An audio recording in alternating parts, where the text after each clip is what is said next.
السلام علیکم ګران شاګردان ولې چې وکړو جوړ وست راځو د نن سبق ته د نن سبق چې دغه یوز اف شود ان انګلیش په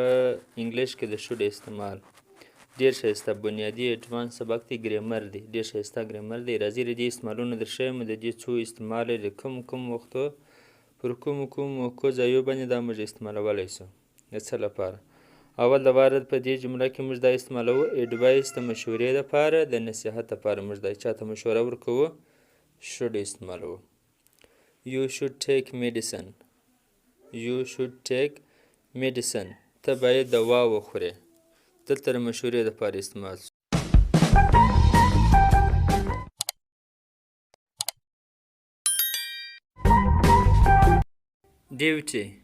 ډیوټي فریضه چې د یو کار د یو چا ډیوټي فریضه یې چاته ډیوټي ورښیي وه دا ستا ډیوټي ده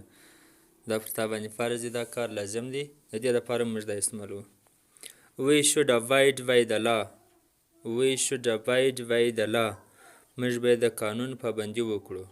abide پابندي کول expectation توقع دپاره مو استعمالیږي he should be there by now هغه باید اوس هلته وي کله کله څوک توقع ښکاره کړي چې دا کار باید داسې وي داسې باید وای د دې دپاره موږ دا استعمالوو لکه دلته چې دی وایي دی باید اوس هلته وي دلته هم د توقع دپاره استعمالیږي its price should not be more than 100 یعنې روپیز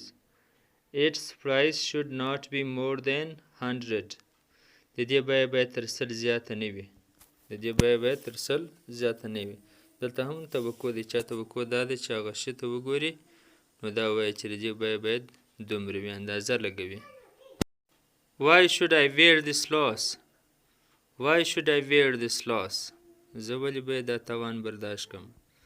زه ولې باید دا تاوان پر ځان باندې یوسم objection اعتراض دپاره هم دا جمله دا should موږ استعمالولی سو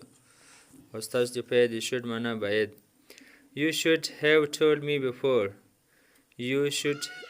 have told me before تا باید مخکې ماته ویلي ولی تا باید وختي ماته ویلي ولی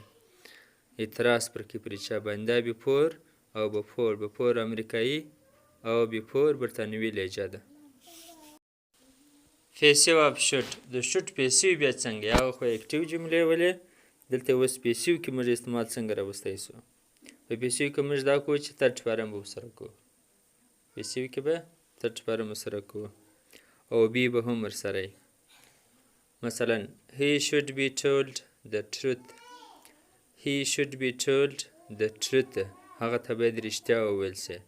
هغه ته باید رښتیا وویل سي مننه دا زموږ سبق د should مبارک